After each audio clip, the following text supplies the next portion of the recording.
Good day sa inyo mga katiktik. Meron tayo ditong Vivo Y28 at ito ay naka Google account. So ito pala tandaan mga katiktik, meron siyang padlock na icon doon sa upper left corner, no?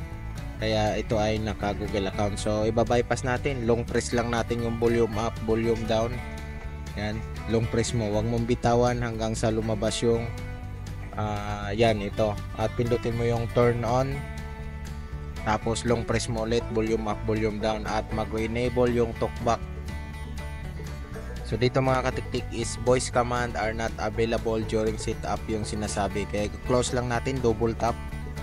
Double tap natin para mag-function ng screen. Yan o. So hanggang makarating tayo dito mga katiktik sa may wifi portion. So next mo lang. So tandaan nyo mga katiktik, lagi mong i-assure na naka-on talaga yung talkback. So pindutin mo tong parang globe. Yan. Tapos next. Hindi kasi lalabas dyan mga katiktik yung parang globe kapag hindi nyo i-enable yung talkback. Yan. Sundan mo lang yung naka-highlights na number. 1 and 2. Pindutin. Tapos 1 and 4. And then 1, 4, 5. So ganyan lang. Pag lumabas to, gamit ka ng tatlong daliri, slide mo lang at lalabas tong settings, double tap. So pag nakarating ka dito, i-disable mo yung talkback, long press, volume up, volume down. Ayan o, talkback, turn off. So back ka lang at hanapin mo yung braille display. Go to talkback, and then dito sa baba mga katiktik, ito, accessibility menu, turn on mo lang mga katiktik at magkakaroon ka dito ng parang kulay green. Ayan, nakikita mo ito. Ayan, gagamitin natin at sabihin mo open settings. Ayan, nasundan mo. Kung hindi mo nasundan, slow mo muna lang. Ayan, ito yung model niya mga katiktik, Vivo Y28 at Android 14 na po siya. Touch OS 14 na po siya mga katiktik. So pasok ka lang dito sa accessibility menu and then i-on mo yung easy touch kasi baka magamit natin yan mamaya. So reserve lang yan. So mga katiktik, punta tayo dito ulit sa settings, system, and then phone clone, agree, and then piliin natin yung new Android, got it, allow while using app, allow, and then nagkukuha tayo ng iba pang Android cellphone natin mga katiktik, kahit anong Android cellphone, at pumunta ka lang dito sa Google Play Store at i-type mo mga katiktik, i-download mo at i-install. Yan, i-search mo muna bago ma-install, i-search mo talaga yan. So ang i-type mo dyan mga katiktik is yung activity launcher. Kailangan mong i-install yan. Ako makikita mo naka-install na sa akin. So sa inyo, i-install nyo yan. Tapos ang sunod mong i-download is yung easy share. Yan, ito yung mga katiktik, easy share. Install and then open.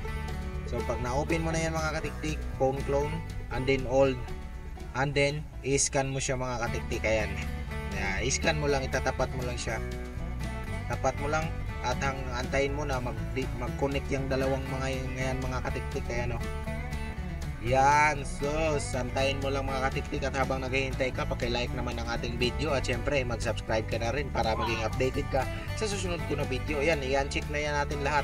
Ito i-uncheck. Ayan, uncheck lahat, pasok ka dito sa apps, and then yung activity launcher na di-download mo, okay mo lang. Yun lang ang isi-select mo at i-enter mo lang yung password mo mga katiktik sa iyong cellphone. Yan, okay. So magta-transfer na po yung mga katiktik. Yan, done. So done na po mga katiktik, na transfer. So pindutin lang natin dito sa kabila yung parang relo. Ayan, dito sa taas, and then apps, and then open. So pag nag-open yan, okay lang. So hanapin mo naman mamaya mga katiktik yung Android setup. Konting loading pa tayo mga katiktik, naglo-loading pa yung ano. So hanapin mo dyan yung Android setup. Yan, ito yung mga katiktik, scroll down, Android setup, and then hanapin mo dito yung trampoline. Yan, ito yung walang setting na icon. Yan, may nakasulat doon na trampoline, o paano yung binabasa, bahala na kayo doon, basta trampoline yun. And then dito mga tiktik, next, tapos no cable, copy without cable. Yan yung lagi nyong tandaan dyan, na bawal magkamali ka ng magpindot doon mga katiktik. So next keyboard tayo, and then pindutin yung use Google account. Yan. Pag pumasok yan dyan, mag-smile ka na kasi malapit na tayo. So dito mga katiktik, balik tayo dito sa Google Play Store. And then i-type mo lang yung Google. Install mo yan at i-open. Yan. Since naka-install na sa akin, open ko na lang. And then dito mga katiktik, i-type mo lang. Search mo set up my device. Type mo lang, manual type. And then okay mo pagka natapos mo ng my type. Ayan. Tapos next natin. Ayun. So ganyan lang siya mga katiktik. Napakadaling sundan lang ng ating tutorial. And then yan. Next or copy. And then enter ulit natin yung ating password natin cellphone. So kung walang password yung cellphone yung mga katiktik, ang hingin niya is yung Google account nyo dito sa kabilang cellphone. Kaya make sure na isa lang yung nakasign in. Yan, isa lang nakasign in dyan mga katiktik. At since na may password tayo, yun ang hinihingi niya mga katiktik, yung screen lock. So don't copy lang. Ayan mga katiktik, okay na yung ating bypass mga katiktik. Sundan nyo na lang. Pagdating yan sa dulo mga katiktik, bigla yung babalik sa unahan. At i-set up mo na lang yan hanggang makarating ka sa home screen. So again, this is Clear Bands and this is your katiktik. Naway nakakuha kayo ng idea dito. At huwag naman sana kalimutan i-like. Yun lang ang request ko mga katiktik, i-like. Di baling hindi na lang mag-subscribe, like na lang mga katiktik is sapat na. So yun, maraming thank you ulit at hanggang sa susunod ko na video.